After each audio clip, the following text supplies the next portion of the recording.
साहब जी सज्जन सेई नाल मैं चल दिया नाल चलन जिथे लेखा मंगिया तिथे खड़े दिसाना सज्जन सच्चा पातशाह सिरशाह दिशाह जिस पास बैठिया सोहिया सबना दा बेसहा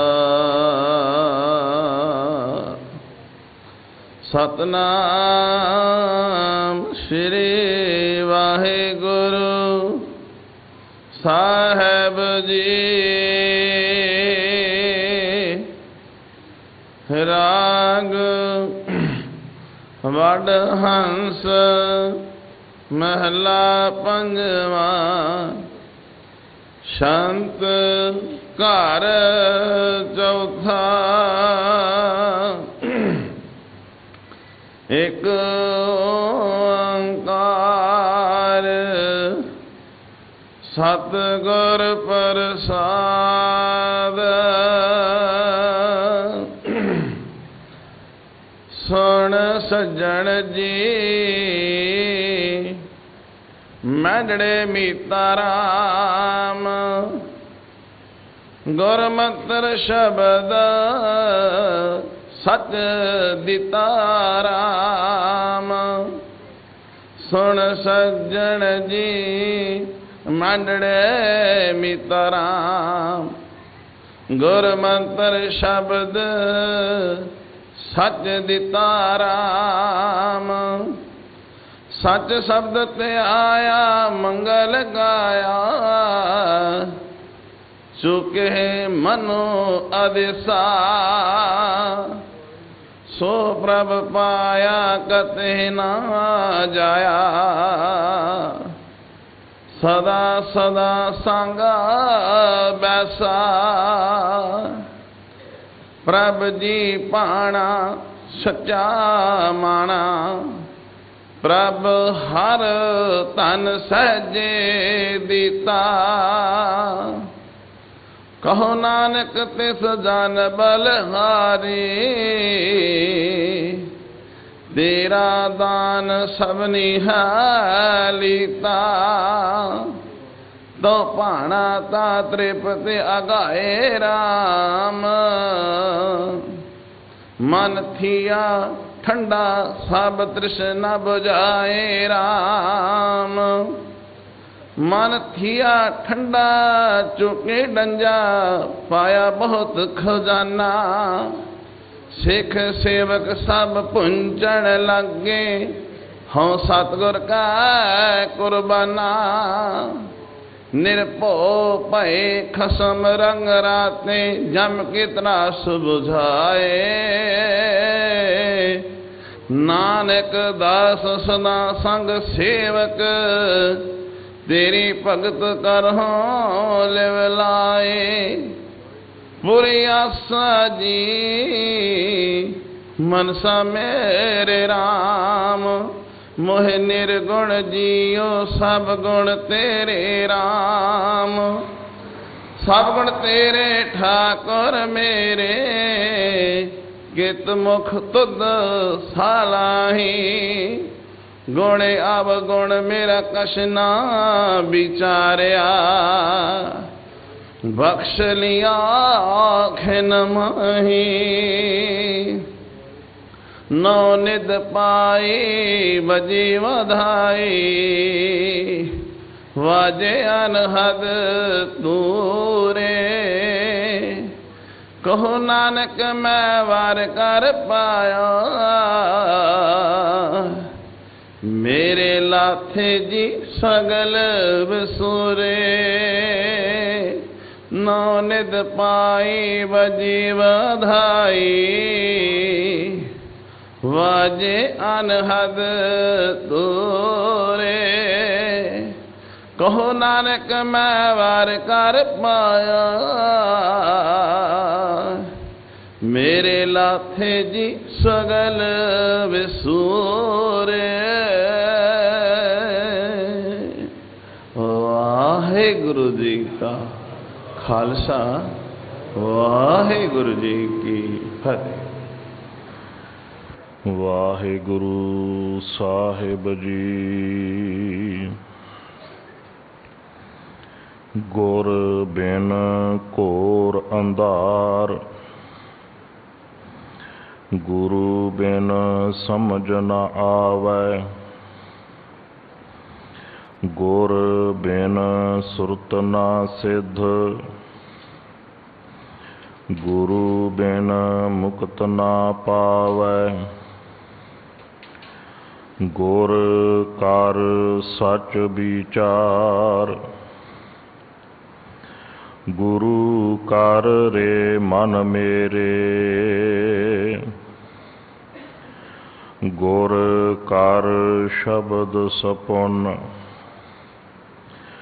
अगन कटहें सब तेरे हर सिमरत मन तन सुखी बिनसी दुतिया सोच नानक टेक गोपाल की गोविंद संकट मोच बाणी गुरु गुरु है बाणी विच बाणी अमृत सारे गुर बाणी कह सेवक जन मानै परतख गुरु निस्तारे कोट पराध हमारे खंडह अनक विधि समझावह हम अज्ञान अल्प मत थोरी तुम आपन बिरद रखावह हम अज्ञान अल्प मत थोरी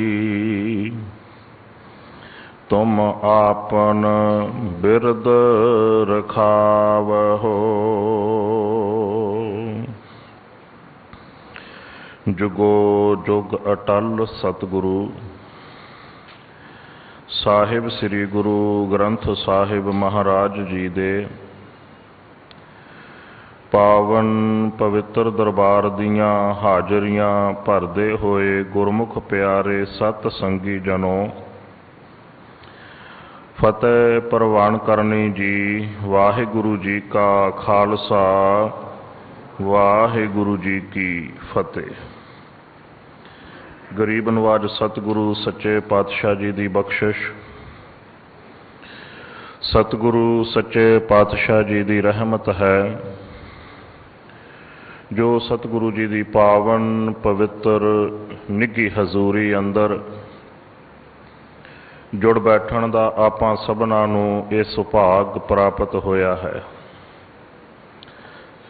सतगुरु सच्चे पातशाह जी की पवित्र हजूरी अंदर जुड़ बैठ के आप जी सतगुरु सच्चे पातशाह जी की पावन गुरबाणी का रस प्राप्त कर रहे सी। मनुखता दे भले लई हजूर गरीब नवाज सतगुरु धन धन साहिब श्री गुरु ग्रंथ साहिब जी महाराज जो सानू पावन पवित्र उपदेश बख्शिश करते हैं चल रही लड़ीवार गुरु शब्द की विचार दे विचों अज दा सतगुरु सच्चे पातशाह जी का पवित्र उपदेश आप जियां ने श्रवण किया है। अज दा ये पवित्र पावन उपदेश ਵਡਹੰਸ ਰਾਗ ਦੇ ਵਿੱਚ ਧੰਨ ਧੰਨ ਸਾਹਿਬ ਸ੍ਰੀ ਗੁਰੂ ਅਰਜਨ ਸਾਹਿਬ ਸੱਚੇ ਪਾਤਸ਼ਾਹ ਜੀ ਦਾ ਬਖਸ਼ਿਸ਼ ਕੀਤਾ ਹੋਇਆ ਸ੍ਰੀ ਗੁਰੂ ਗ੍ਰੰਥ ਸਾਹਿਬ ਮਹਾਰਾਜ ਜੀ ਦੇ ਪਾਵਨ ਅੰਗ 576 ਦੇ ਉੱਪਰ ਸ਼ਸ਼ੋਭਤ ਹੈ। ਸਤਿਗੁਰੂ ਸੱਚੇ ਪਾਤਸ਼ਾਹ ਜੀ ਨੇ ਅੱਜ ਦਾ ਇਹ ਪਵਿੱਤਰ ਉਪਦੇਸ਼, ਜਿਸ ਦੇ 4 ਛੰਤ ਹਨ, ਜਿਸ ਦੇ ਵਿੱਚੋਂ ਪਹਿਲੇ ਬੰਦ ਦੀ ਵਿਚਾਰ ਆਪ ਜੀ ਕੱਲ ਸਰਵਣ ਕਰ ਚੁੱਕੇ ਹੋ। ਬਾਕੀ ਦਾ ਜੋ ਸ਼ਬਦ ਹੈ ਉਸ ਦੀ ਵਿਚਾਰ ਆਪਾਂ ਸਤਿਗੁਰੂ ਸੱਚੇ ਪਾਤਸ਼ਾਹ ਜੀ ਦੀ ਮੁਬਾਰਕ ਹਜ਼ੂਰੀ ਦੇ ਅੰਦਰ ਮਨ ਬਿਰਤੀਆਂ ਚਿੱਤ ਇਕਾਗਰ ਕਰਕੇ ਸਾਂਝੀ ਕਰਨੀ ਹੈ। ਆਓ ਸਤਿਗੁਰੂ ਸੱਚੇ ਪਾਤਸ਼ਾਹ ਜੀ ਬਖਸ਼ਿਸ਼ ਕਰਨ। 4 ਬੰਦ ਹਨ। 4 ਬੰਦਾਂ ਦੇ ਵਿੱਚ ਹਜੂਰ ਪਿਤਾ ਜੀ ਨੇ ਬੜਾ ਪਿਆਰਾ ਸਾਨੂੰ ਸਿਧਾਂਤ ਸਮਝਾਇਆ ਹੈ। ਵਿਚਾਰ ਪੂਰੀ ਖੁੱਲ੍ਹ ਕੇ ਸਾਡੀ ਸਮਝ ਵਿੱਚ ਆਵੇ, ਇਸ ਲਈ ਆਪਾਂ ਪਹਿਲੇ ਬੰਦ ਦੀਆਂ ਵਿਚਾਰਾਂ ਵੀ ਕੁਝ ਸਾਂਝੀਆਂ ਕਰਨੀਆਂ ਹਨ। ਕਾਰਨ ਕਿ ਹਜ਼ੂਰ ਪਿਤਾ ਜੀ ਨੇ ਇਸ ਸ਼ਬਦ ਵਿੱਚ 4 ਬੰਦ, ਜਿਸ ਵਿੱਚ ਆਰੰਭਤਾ ਕੀਤੀ ਗੁਰ ਮਿਲ ਲੱਧਾ ਜੀ, ਰਾਮ ਪਿਆਰਾ ਰਾਮ, ਗੁਰੂ ਨੂੰ ਮਿਲ ਕੇ ਮੇਰਾ ਪਿਆਰਾ ਵਾਹਿਗੁਰੂ ਪਰਮਾਤਮਾ ਲੱਭ ਗਿਆ। ਦੂਸਰੇ ਬੰਦ ਦੇ ਵਿੱਚ ਗੁਰੂ ਨੂੰ ਮਿਲ ਕੇ ਲੱਭਾ ਕਿਵੇਂ? ਸੁਣ ਸੱਜਣ ਜੀ ਮੈਂਡੜੇ ਮੀਤਾ ਰਾਮ, ਗੁਰ ਮੰਤਰ ਸ਼ਬਦ ਸੱਚ ਦੀਤਾ ਰਾਮ। ਜਦੋਂ ਗੁਰੂ ਨੂੰ ਮਿਲੇ, ਗੁਰੂ ਦੀ ਸ਼ਰਨ ਵਿੱਚ ਆਏ ਤੇ ਗੁਰੂ ਨੇ ਆਪਣਾ ਪਵਿੱਤਰ ਸੱਚਾ ਉਪਦੇਸ਼ ਬਖਸ਼ਿਆ। ਗੁਰੂ ਦੇ ਉਪਦੇਸ਼ ਨੂੰ ਜਦੋਂ ਜੀਵਨ ਵਿੱਚ ਕਮਾਇਆ, ਤੀਸਰੇ ਬੰਦ ਦੇ ਵਿੱਚ ਹਜੂਰ ਜੀ ਨੇ ਬਖਸ਼ਿਸ਼ ਕੀਤਾ, ਤਉ ਭਾਣਾ ਤਾਂ ਤ੍ਰਿਪਤ ਅਘਾਏ ਰਾਮ, ਮਨ ਥੀਆ ਠੰਡਾ ਸਭ ਤ੍ਰਿਸ਼ਨ ਬੁਝਾਏ ਰਾਮ। ਜਦੋਂ ਗੁਰੂ ਦੇ ਸ਼ਬਦ, ਗੁਰੂ ਦੇ ਉਪਦੇਸ਼, ਗੁਰੂ ਦੇ ਮੰਤਰ ਦੀ ਕਮਾਈ ਕੀਤੀ, ਜੀਵਨ ਪਵਿੱਤਰ ਹੋ ਗਿਆ। ਇਹ ਜੀਵਨ ਮੇਰੇ ਸਤਿਗੁਰੂ ਪਰਮਾਤਮਾ ਜੀ ਨੂੰ ਭਾ ਗਿਆ। ਅੰਦਰ ਦੀਆਂ ਭੁੱਖਾਂ ਤ੍ਰਿਸ਼ਨਾ ਸਭ ਸ਼ਾਂਤ ਹੋ ਗਈਆਂ। ਜਦੋਂ ਜੀਵਨ ਮਾਲਕ ਨੂੰ ਭਾ ਜਾਵੇ, ਮਾਲਕ ਦੀ ਨਜ਼ਰ ਵਿੱਚ ਕਬੂਲ ਪੈ ਜਾਵੇ, ਅਖੀਰਲੇ ਬੰਦ ਵਿੱਚ ਹਜੂਰ ਜੀ ਨੇ ਬਖਸ਼ਿਸ਼ ਕੀਤਾ, ਪੂਰੀ ਆਸਾ ਜੀ ਮਨਸ਼ਾ ਮੇਰੇ ਰਾਮ, ਮੋਹਿ ਨਿਰਗੁਣ ਜੀਓ ਸਭ ਗੁਣ ਤੇਰੇ ਰਾਮ। ਅਖੀਰਲੀ ਸਟੇਜ ਮੇਰੀ ਜੋ ਮਨਸ਼ਾ ਸੀ, ਜੋ ਮੇਰੇ ਅੰਦਰ ਦੀ ਤਾਂਘ ਸੀ, ਜੋ ਮੇਰੇ ਅੰਦਰ ਦੀ ਮੰਗ ਸੀ, ਅਕਾਲ ਪੁਰਖ ਵਾਹਿਗੁਰੂ ਪਰਮਾਤਮਾ ਜੀ ਦਾ ਮਿਲਾਪ, ਵਾਹਿਗੁਰੂ ਪਰਮਾਤਮਾ ਜੀ ਨਾਲ ਜੀਵਨ ਦੀ ਸਾਂਝ, ਉਹ ਮੇਰੀ ਮਨਸ਼ਾ ਪੂਰੀ ਹੋ ਗਈ। ਹਜ਼ੂਰ ਪਾਤਸ਼ਾਹ ਜੀ ਨੇ 4 ਛੰਤਾਂ ਦੇ ਵਿੱਚ ਇਹ ਜੀਵਨ ਦੇ ਸਿਧਾਂਤ ਸਾਨੂੰ ਬਖਸ਼ਿਸ਼ ਕੀਤੇ ਨੇ। ਆਓ ਮਨ ਬਿਰਤੀਆਂ ਚਿੱਤ ਇਕਾਗਰ ਕਰੀਏ। ਸਤਿਗੁਰੂ ਸੱਚੇ ਪਾਤਸ਼ਾਹ ਜੀ ਦਾ ਪਵਿੱਤਰ ਉਪਦੇਸ਼, ਇਹ ਪਵਿੱਤਰ ਸਿਧਾਂਤ ਹਜ਼ੂਰ ਪਾਤਸ਼ਾਹ ਜੀ ਦੀ ਹਜ਼ੂਰੀ ਦੇ ਅੰਦਰ ਜੁੜ ਬੈਠ ਕੇ ਆਪਾਂ ਸਾਂਝਾ ਕਰ ਲਈਏ, ਕਿਉਂਕਿ ਇਹ ਸਾਡੇ ਜੀਵਨ ਦੀ ਹਕੀਕਤ ਹੈ। ਅਸਲੀ ਤਸਵੀਰ ਸਾਡੇ ਜੀਵਨ ਦੀ ਗੁਰਬਾਣੀ ਹੈ। ਸਾਡਾ ਇਹ ਦੁਖਾਂਤ ਹੈ, ਅਸੀਂ ਆਪਣੇ ਜੀਵਨ ਦੀ ਤਸਵੀਰ ਬਾਹਰੋਂ ਲੱਭ ਰਹੇ ਹਾਂ। ਅਸੀਂ ਆਪਣੇ ਜੀਵਨ ਦੀ ਤਸਵੀਰ ਲੋਕਾਂ ਦੇ ਕੋਲੋਂ ਪੁੱਛ ਰਹੇ ਹਾਂ। ਅਸਲ ਵਿੱਚ ਸਾਡੇ ਜੀਵਨ ਦੀ ਤਸਵੀਰ ਕੀ, ਹਕੀਕਤ ਕੀ, ਸਾਡੇ ਜੀਵਨ ਦੀ ਸਚਾਈ ਕੀ, ਇਹ ਧੰਨ ਧੰਨ ਸਤਿਗੁਰੂ ਸ੍ਰੀ ਗੁਰੂ ਗ੍ਰੰਥ ਸਾਹਿਬ ਮਹਾਰਾਜ ਜੀ ਦੀ ਅੰਮ੍ਰਿਤਮਈ ਬਾਣੀ ਹੈ। ਸਤਿਗੁਰੂ ਜੀ ਬਖਸ਼ਿਸ਼ ਕਰਨ। ਹਜ਼ੂਰ ਜੀ ਬਖਸ਼ਿਸ਼ ਕਰਦੇ ਨੇ, ਗੁਰ ਮਿਲ ਲੱਧਾ ਜੀ ਰਾਮ ਪਿਆਰਾ ਰਾਮ। हे ਭਾਈ, ਗੁਰੂ ਨੂੰ ਮਿਲਿਆ ਹੀ ਪਰਮਾਤਮਾ ਦੀ ਪ੍ਰਾਪਤੀ ਹੁੰਦੀ ਹੈ। ਗੁਰੂ ਤੋਂ ਬਿਨਾਂ ਨਹੀਂ। ਬਿਨ ਸਤਿਗੁਰ ਤਿਨੈ ਨਾ ਪਾਇਓ। ਗੁਰੂ ਹੀ ਜ਼ਰੀਆ ਹੈ। ਗੁਰੂ ਹੀ ਵਾਹਿਗੁਰੂ ਪਰਮਾਤਮਾ ਨਾਲ ਮਨੁੱਖ ਦੇ ਜੀਵਨ ਦੀ ਸਾਂਝ ਪਾਉਂਦਾ ਹੈ। ਆਪਾਂ ਬੜਾ ਪਿਆਰਾ ਇੱਕ ਬਚਨ ਪੜ੍ਹਦੇ ਹਾਂ ਹਜ਼ੂਰ ਜੀ ਦਾ, ਜੈਸਾ ਸਤਿਗੁਰ ਸੁਣੀਦਾ ਤੈਸੋ ਹੀ ਮੈਂ ਡੀਠ, ਵਿਛੜਿਆ ਮੇਲੇ ਪ੍ਰਭੂ ਹਰ ਦਰਗਹ ਕਾ ਬਸੀਠ। ਸਾਡੇ ਜੀਵਨ ਦੀ ਸਾਂਝ ਪਰਮਾਤਮਾ ਨਾਲ ਬਣ ਜਾਵੇ, ਗੁਰੂ ਹੀ ਜ਼ਰੀਆ ਹੈ। ਗਰੀਬ ਨਵਾਜ ਸਤਿਗੁਰੂ ਸੱਚੇ ਪਾਤਸ਼ਾਹ ਜੀ ਇਸੇ ਲਈ ਬਖਸ਼ਿਸ਼ ਕਰਦੇ ਨੇ, ਗੁਰ ਮਿਲ, ਗੁਰੂ ਨੂੰ ਮਿਲ ਕੇ, ਲੱਧਾ ਜੀ ਲੱਭਦਾ ਹੈ। ਰਾਮ ਪਿਆਰਾ ਰਾਮ, ਉਹ ਮੇਰਾ ਮਾਲਕ ਵਾਹਿਗੁਰੂ ਪ੍ਰਮਾਤਮਾ ਗੁਰੂ ਨੂੰ ਮਿਲ ਕੇ ਹੀ ਲੱਭਦਾ ਹੈ, ਗੁਰੂ ਤੋਂ ਬਿਨਾਂ ਨਹੀਂ। ਕੋਈ ਲੱਖ ਯਤਨ ਕਰ ਲਏ, ਲੱਖ ਜੁਗਤੀਆਂ ਲੋਕਾਂ ਦੀਆਂ ਦਿੱਤੀਆਂ ਵਰਤ ਲਏ, ਲੱਖ ਭੋਰਿਆਂ 'ਚ ਬੈਠ ਜਾਵੇ, ਜੰਗਲਾਂ 'ਚ ਭਟਕ ਲਵੇ, ਲੱਖ ਤਰ੍ਹਾਂ ਦੇ ਕਰਮਕਾਂਡ ਕਰ ਲਵੇ, ਜਦ ਤੱਕ ਗੁਰੂ ਦੇ ਦੱਸੇ ਹੋਏ ਮਾਰਗ ਤੇ ਜੀਵਨ ਨਹੀਂ ਤੁਰਿਆ, ਮੈਂ ਬੇਨਤੀ ਕਰਾਂ ਉਸ ਵਾਹਿਗੁਰੂ ਪਰਮਾਤਮਾ ਦਾ ਮਿਲਾਪ ਵੀ ਹਾਸਲ ਨਹੀਂ। ਸਤਿਗੁਰੂ ਬਖਸ਼ਿਸ਼ ਕਰਨ ਇਸ ਨੁਕਤੇ ਦੀ ਸਾਨੂੰ ਸਮਝ ਆ ਜਾਵੇ। ਇਸੇ ਲਈ ਭਾਈ ਸਾਹਿਬ ਭਾਈ ਗੁਰਦਾਸ ਜੀ ਦਾ ਇੱਕ ਬੜਾ ਪਿਆਰਾ ਬਚਨ, ਭਾਈ ਸਾਹਿਬ ਜੀ ਕਹਿੰਦੇ ਨੇ, ਤ੍ਰਿਗ ਸਿਰ ਜੋ ਗੁਰ ਨਾ ਨਿਵੈ, ਲੱਗੈ ਨਾ ਗੁਰ ਚਰਣੀ। ਤਿਰਕਾਰ ਇਹੋ ਜਿਹੇ ਸਿਰ ਨੂੰ ਜਿਹੜਾ ਸਿਰ ਗੁਰੂ ਦੇ ਅੱਗੇ ਝੁਕਦਾ ਨਹੀਂ। ਝੁਕਣ ਦਾ ਅਰਥ ਹੈ ਕਿ ਗੁਰੂ ਦੇ ਹੁਕਮ ਨੂੰ ਮੰਨਦਾ ਨਹੀਂ ਤੇ ਕਬੂਲਦਾ ਨਹੀਂ। ਜਿਵੇਂ ਕੋਈ ਮਨੁੱਖ ਸਾਨੂੰ ਸਲਾਹ ਦੇਵੇ ਨਾ, ਅਸੀਂ ਕਹਿੰਦੇ ਜੀ ਸਿਰ ਝੁਕਾ ਕੇ ਅਸੀਂ ਕਬੂਲ ਕਰਦੇ ਹਾਂ।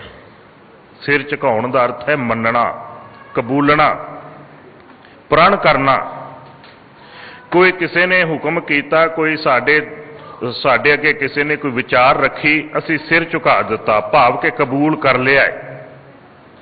ਭਾਈ ਗੁਰਦਾਸ ਜੀ ਕਹਿੰਦੇ ਤਿਰਕਾਰ ਉਸ ਸਿਰ ਨੂੰ, ਕਿਹੜੇ ਸਿਰ ਨੂੰ? ਜਿਹੜਾ ਸਿਰ ਗੁਰੂ ਦੇ ਹੁਕਮ ਦੇ ਅੱਗੇ ਝੁਕਦਾ ਨਹੀਂ, ਜਿਹੜਾ ਸਿਰ ਗੁਰੂ ਦੇ ਉਪਦੇਸ਼ ਦੇ ਅੱਗੇ, ਗੁਰੂ ਦੀ ਬਾਣੀ ਦੇ ਅੱਗੇ ਝੁਕਦਾ ਨਹੀਂ, ਭਾਵ ਕਿ ਗੁਰੂ ਦੇ ਬਚਨਾਂ ਨੂੰ, ਗੁਰੂ ਦੇ ਉਪਦੇਸ਼ ਨੂੰ, ਗੁਰੂ ਦੇ ਹੁਕਮ ਨੂੰ ਕਬੂਲਦਾ ਨਹੀਂ। ਸਾਡਾ ਦੁਖਾਂਤ, ਅਸੀਂ ਗੁਰੂ ਦੇ ਬਚਨ, ਗੁਰੂ ਦੇ ਹੁਕਮ ਤੋਂ ਟੁੱਟ ਜਾਂਦੇ, ਵਾਂਝੇ ਰਹਿ ਗਏ ਹਾਂ। ਹੁਣ ਗੁਰੂ ਜ਼ਰੀਆ ਹੈ ਪਰਮਾਤਮਾ ਨਾਲ ਮਿਲਾਪ ਦਾ। ਤੇ ਸਤਿਗੁਰੂ ਪਿਤਾ ਜੀ ਦਾ ਇੱਕ ਬੜਾ ਪਿਆਰਾ ਬਚਨ, ਆਪ ਜੀ ਕਹਿੰਦੇ, ਕਹੋ ਨਾਨਕ ਜਿਨ ਹੁਕਮ ਪਛਾਤਾ, ਪ੍ਰਭ ਸਾਹਿਬ ਕਾ ਤਿਨ ਭੇਦ ਜਾਤਾ। ਰੱਬ ਦੀ ਸਮਝ ਉਸ ਨੂੰ ਆਈ ਹੈ ਜਿਹਨੇ ਗੁਰੂ ਦੇ ਹੁਕਮ ਨੂੰ ਸਮਝ ਲਿਆ। ਰੱਬ ਦੀ ਸਮਝ ਉਸ ਨੂੰ ਆਈ ਜਿਸ ਨੇ ਗੁਰੂ ਦੇ ਸ਼ਬਦ ਨੂੰ ਸਮਝ ਲਿਆ। ਰੱਬ ਦੀ ਸਮਝ ਉਸ ਨੂੰ ਆਈ ਜਿਸ ਨੇ ਗੁਰੂ ਦੀ ਬਾਣੀ ਨੂੰ ਸਮਝ ਲਿਆ ਕਿ ਗੁਰੂ ਜੀ ਕੀ ਕਹਿ ਰਹੇ ਨੇ ਤੇ ਮੈਂ ਜੀਵਨ ਵਿੱਚ ਕਰਨਾ ਕੀ ਹੈ। ਸਾਡਾ ਅਫਸੋਸ, ਅਸੀਂ ਬਾਣੀ ਪੜ੍ਹਦੇ ਜ਼ਰੂਰ ਪਰ ਸਮਝਦੇ ਨਹੀਂ। ਸਾਡੀ ਜ਼ੁਬਾਨ ਵਿੱਚ ਬਾਣੀ ਹੈ, ਸਾਡੇ ਕੰਨਾਂ 'ਚ ਵੀ ਬਾਣੀ ਹੈ, ਪਰੰਤੂ ਸਮਝ ਵਿੱਚ ਨਹੀਂ, ਧਿਆਨ ਵਿੱਚ ਨਹੀਂ, ਸਾਡੀ ਸੁਰਤ ਵਿੱਚ ਬਾਣੀ ਨਹੀਂ। ਜੇ ਸੁਰਤ ਵਿੱਚ ਬਾਣੀ ਹੋਵੇ, ਗੁਰੂ ਦਾ ਸਿਧਾਂਤ ਸਾਡੇ ਜੀਵਨ 'ਚੋਂ ਕਦੇ ਸਾਨੂੰ ਭੁੱਲੇ ਹੀ ਨਾ। ਜੇ ਕਿਤੇ ਸਾਡੀ ਸਮਝ ਵਿੱਚ ਬਾਣੀ ਹੋਵੇ, ਅਸੀਂ ਕਦੇ ਵੀ ਮਾੜੀ ਵਿਚਾਰ ਨਾ ਸੋਚੀਏ ਤੇ ਨਾ ਸਮਝੀਏ। ਸਾਡਾ ਦੁਖਾਂਤ ਹੈ। ਫਿਰ ਇਸ ਨੁਕਤੇ ਨੂੰ ਦੁਬਾਰਾ ਰਿਪੀਟ ਕਰਾਂ ਤਾਂ ਕਿ ਵਿਚਾਰ ਪਕੜ ਵਿੱਚ ਆਵੇ। ਪਰਮਾਤਮਾ ਲੱਭਦਾ ਕਿਵੇਂ ਹੈ? ਮੈਂ ਅਕਸਰ ਇੱਕ ਬੇਨਤੀ ਕਰਿਆ ਕਰਦਾ, ਇਹਨਾਂ ਧਾਰਮਿਕ ਗ੍ਰੰਥਾਂ ਦੇ ਵਿੱਚੋਂ ਜੀਵਨ ਮਿਲਦਾ ਹੈ। ਗੁਰੂ ਗ੍ਰੰਥ ਸਾਹਿਬ ਜੀ ਵਿੱਚੋਂ ਗੁਰਸਿੱਖ ਨੇ ਜੀਵਨ ਲੈਣਾ ਹੈ। ਉਸ ਜੀਵਨ ਵਿੱਚ ਪਰਮਾਤਮਾ ਸਾਖਿਆਤਕਾਰ ਹੁੰਦਾ ਹੈ। ਉਸ ਜੀਵਨ ਵਿੱਚ ਵਾਹਿਗੁਰੂ ਪਰਮਾਤਮਾ ਜੀ ਪ੍ਰਗਟ ਹੁੰਦੇ ਨੇ। ਅਸੀਂ ਗੁਰੂ ਗ੍ਰੰਥ ਸਾਹਿਬ ਜੀ ਦੀ ਬਾਣੀ ਵਿੱਚੋਂ ਪਵਿੱਤਰ ਜੀਵਨ ਲੈਣਾ ਹੈ। ਉਹ ਜੀਵਨ ਜਿਹੜਾ ਸਤਿਗੁਰੂ ਪਾਤਸ਼ਾਹ ਜੀ ਨੇ ਗੁਰਬਾਣੀ ਦੇ ਜ਼ਰੀਏ ਸਾਨੂੰ ਜਿਉਣ ਲਈ ਬਖਸ਼ਿਆ ਹੈ। ਸਾਡਾ ਦੁਖਾਂਤ, ਅਸੀਂ ਗੁਰਬਾਣੀ 'ਚੋਂ ਜੀਵਨ ਪ੍ਰਾਪਤ ਕਰਨਾ ਭੁੱਲ ਗਏ। ਗੁਰਬਾਣੀ ਸਾਡਾ ਜੀਵਨ ਹੈ। ਜਦੋਂ ਗੁਰਬਾਣੀ ਰੂਪੀ ਜੀਵਨ ਸਾਡੇ ਅੰਦਰ ਪ੍ਰਗਟ ਹੋ ਗਿਆ, ਅਸੀਂ ਗੁਰਬਾਣੀ ਦਾ ਜੀਵਨ ਜਿਉਣ ਲੱਗ ਪਏ। ਉਸ ਜੀਵਨ ਦੇ ਵਿੱਚ ਵਾਹਿਗੁਰੂ ਪਰਮਾਤਮਾ ਸਾਖਿਆਤਕਾਰ ਹੋ ਜਾਂਦਾ ਹੈ। ਉਸ ਜੀਵਨ ਵਿੱਚ ਵਾਹਿਗੁਰੂ ਜੀ ਪ੍ਰਗਟ ਹੋ ਜਾਂਦੇ ਨੇ। ਉਸ ਜੀਵਨ ਵਿੱਚ ਵਾਹਿਗੁਰੂ ਪਰਮਾਤਮਾ ਜੀ ਦਾ ਮਿਲਾਪ ਹਾਸਲ ਹੋ ਜਾਂਦਾ ਹੈ। ਉਸ ਜੀਵਨ ਦੀ ਸਾਂਝ ਵਾਹਿਗੁਰੂ ਪਰਮਾਤਮਾ ਜੀ ਨਾਲ ਬਣ ਜਾਂਦੀ ਹੈ। ਅਸੀਂ ਨਕਲੀ ਜੀਵਨ ਜਿਉਣਾ ਸਿੱਖ ਗਏ। ਅਸੀਂ ਦੁਨਿਆਵੀ ਜੀਵਨ ਜਿਉਣਾ ਸਿੱਖ ਗਏ, ਪਰ ਗੁਰੂ ਦਾ ਬਖਸ਼ਿਆ ਹੋਇਆ ਜੀਵਨ ਅਸੀਂ ਜਿਹੜਾ ਸੀ ਜਿਉਣਾ ਸੀ, ਉਹ ਸਿੱਖਣਾ ਭੁੱਲ ਗਏ। ਅਸੀਂ ਲੋਕਾਂ ਦੇ ਨਕਲੀ ਜੀਵਨਾਂ ਤੋਂ ਪ੍ਰੇਰਣਾ ਲੈ ਕੇ ਉਹਨਾਂ ਨਾਲ ਜੁੜ ਗਏ। ਪਿਆਰਿਓ, ਕਦੇ ਝਾਤ ਮਾਰ ਕੇ ਦੇਖੀਏ, ਨਕਲੀ ਘਾਹ ਕਿੰਨਾ ਵੀ ਰੱਖਿਆ ਹੋਵੇ, ਕਦੇ ਗਾਂ ਉਹਦੇ ਵੱਲ ਨਹੀਂ ਜੇ ਜਾਂਦੀ, ਨਹੀਂ ਜੇ ਉਹਨੂੰ ਖਾਂਦੀ। ਉਹਨੂੰ ਪਤਾ ਹੈ ਨਕਲੀ ਘਾਹ ਹੈ। ਨਕਲੀ ਫੁੱਲ ਕਿੰਨੇ ਪਏ ਹੋਣ, ਕਦੇ ਭੌਰਾ ਨਹੀਂ ਜਾ ਕੇ ਬੈਠਦਾ। ਉਹਨੂੰ ਪਤਾ ਹੈ ਤੇ ਨਕਲੀ ਹੈ। ਨਕਲੀ ਸੋਨਾ ਕਿਸੇ ਨੇ ਲਿਆ ਪਾਇਆ ਹੋਵੇ ਨਾ, ਤੇ ਉਹ ਸੋਨਾ ਕਿਤੇ ਵੇਚਣ ਤੁਰ ਪਏ ਤੇ ਕਦੇ ਵੀ ਸੁਨਿਆਰਾ ਉਹਦਾ सोने का भाव नहीं उन्होंने देवेगा। पता ये खोट है तो नकली है। दुखांत साडा असी नकली लोकां दे पिछे लग के जां नकल करके जां नकली सिद्धांत जिहड़े झूठे सिद्धांत साडे ते थोपे गए उन्हां दे नाल सांझ पा के अपना जीवन असी असल तो दूर लै गए। गुरु बख्शिश करे, जानवर कदे नकली घाह ते नहीं रीझदे, भौरा कदे नकली फुल्लां ते आके नहीं बैठदा, परंतु कदे झात मार के देखो अज दे गुरसिख दी ये असल नूं छड्ड के जुड़िया ही नकलियां दे नाल पिया है। हजूर पिता जी बख्शिश करते ने, गुरमिल लद्दा जी राम प्यारा राम, गुरु नूं मिल के ही परमात्मा लभदा है जीवन दे विचों। यह तन मन दितड़ा वारो वारा राम, उस गुरु तो मैं अपना शरीर मन सब कुछ कुर्बान करदा हाँ। पहला बंद तां मैं साझा कर लग्या ताकि पिछले 3 बंदां दा बेस इहदे ते टिकिया है, बाकी दे 3 बंदां दी विचार भी साडी पकड़ विच सौखी आ जाएगी। इसलिए इस बंद दे मैं अखरी अर्थ साझे कर लग्या, तन मन दिता जेड़ा अपना शरीर ते मन गुरु दे हवाले कर देंदा है, भव जल जिता वो संसार समुंदर दे विच मनुखाबाजी जित जांदा है। चूकी कान जमानी वो जमा दी कान कनोड़ दे विच नहीं जे फिर उलझदा, वो जमा दी कान कनोड़ तो उपर उठ पैंदा है। अस्थिर थिया ओदा चित अडोल हो जांदा है, वो भटकदा नहीं, वो टिक जांदा है। वो इन्ना टिक जांदा है अपने गुरु दे उपदेश दे नाल, दुनिया दी कोई ताकत ओनू फिर ओदे गुरु तो जुदा नहीं कर सकती। एक नुकता साझा कर लवां, विचार पकड़ विच आवे। पिछले दिनी भाई बलवंत सिंह जी राजो आना दे मसले दे विच करीबन पूरी दुनिया दे विच जितने भी गुरसिख रहिंदे ने सबना दे हिरदे हिल गए सी, क्योंकि 31 मार्च नूं फांसी का दिन मुकर्रर किया गया सी। उस सिंह दे जीवन की मैं एक झलक देखी उहदी लिखत दे विचों, मैं हैरान हो गया। इनू कहंदे ने चित्त दा अडोल होना, अंदर दा टिका। गुरु बख्शिश करे किते सानू भी समझ आवे, साडे अंदर भी ऐसा टिका आवे। उस सज्जन ने जिहड़ी वसीयत लिखी है ना, उस वसीयत विच बड़े कमाल दे बोल लिखे ने। वो कहता है, मैं मेरे इस शरीर दा तन दा वारस श्री अकाल तख्त साहब है। ये गल सानू सबना नू समझ आ जाए, ये गल उन्हां नू भी आ जाए जिहड़े उस तख्त साहब ते रह के सेवा करते हैं ते उहनूं वरतदे ने। दुनिया दे हरेक सिख नू समझ आ जाए, कोई बेकदरी ना करे, कोई यहो जी हरकत ना करे, यहो जिहा फैसला ना सुनावे कि श्री अकाल तख्त साहब जी की शान के खिलाफ किसी के अंदर कोई विचार चले। गुरु कृपा करे असी समर्पण है सारे श्री अकाल तख्त साहब नूं। खैर वो सज्जन लिखदा है, भाई बलवंत सिंह जी राजों आना, मेरे तन दा मेरे शरीर दा वारस कोई परिवार दा मैंबर नहीं, कोई रिश्तेदार नहीं, कोई पंचायत नहीं, श्री अकाल तख्त साहब है।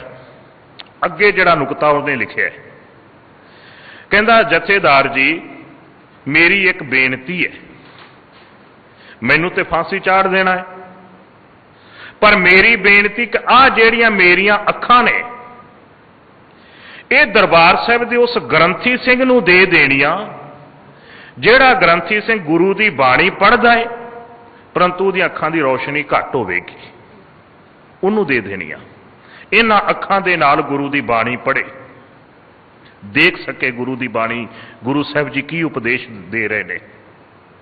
अगे लिखदा है, कहंदा जे किते ग्रंथी सिंह ना मिले, मेरियां ये अखां उस रागी जथे नूं दे दिओ जिहड़ा रागी जथा गुरु की बाणी का कीर्तन करदा है पर उहदियां अखां नहीं हन, जां अखां की रोशनी घट है, उन्होंने दे दिओ।